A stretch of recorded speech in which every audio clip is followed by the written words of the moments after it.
This is Teotl, the god of the hearth, protector of the household's fertility and well-being. This icon was found along with the ancestor burials in the central courtyard of Tlahinga. The evidence of altars and burials showed that ancestor worship played a fundamental role in organizing the lineage compound.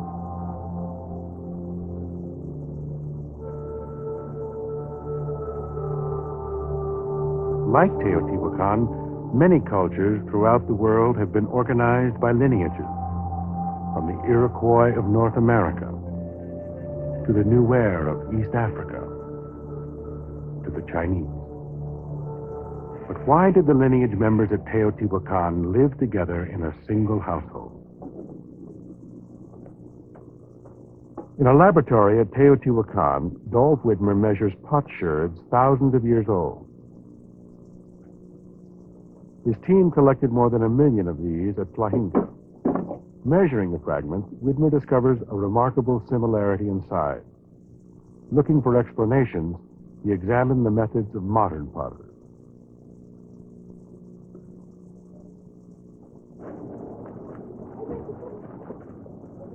Here, within the outskirts of the ancient city, in the neighborhood of San Sebastian, a handful of potters still use ancient techniques.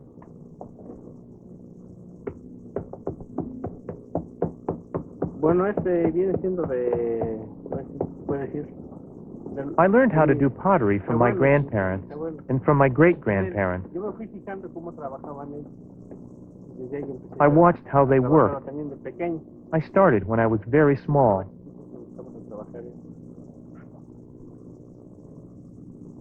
Oliverio Hernandez Resendiz is one of the few remaining potters in San Sebastian.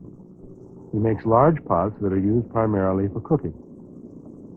Resendiz works with molds, enabling him to work quickly while keeping the size and shape of the pots consistent.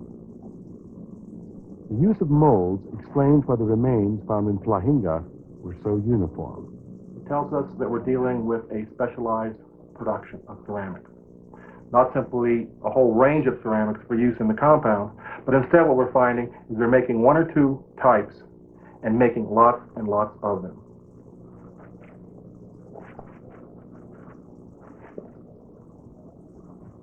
The thing about the ceramic production is it's basically simple. You take clay, you make the shape, and then you fire it, you sell it. But as simple as that process is, it requires people for all the steps.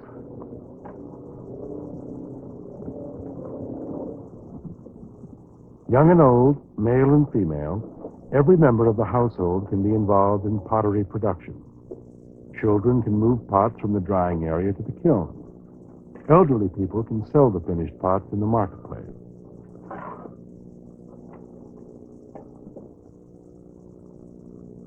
What's interesting is when we think of this kind of specialized production, we think of it in terms of industrial scale. That is in workshops or factories that are located away from residents. Here it's different. These activities, as far as we know, take place within the compound, within the family, larger family grouping, within the lineage structure.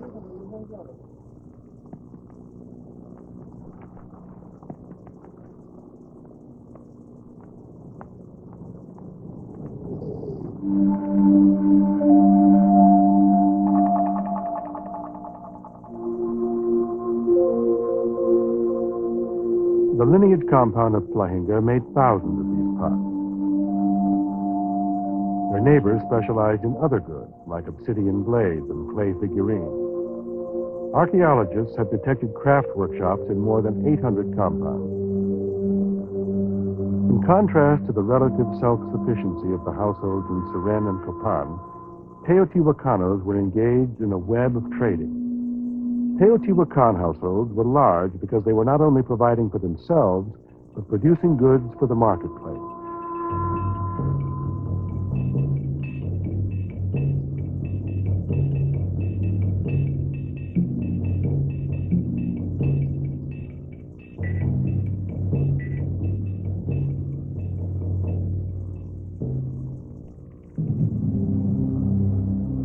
Teotihuacan is known for its achievements in crafts and architecture, but economic growth causes strains on kin relations.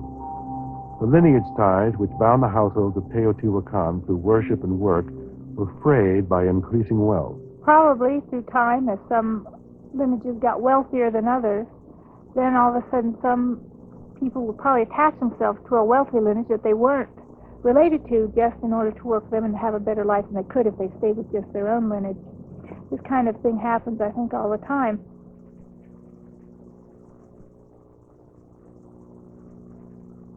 Over time, the interior design of the house compounds changed. Wealthier household members enlarged their rooms and painted them with elegant murals, while others in the household saw their living space shrink. Getting less egalitarian. You're getting more stratification, more division into what you would call social class, the wealthy and powerful, and then those that work for the wealthy and powerful, in essence.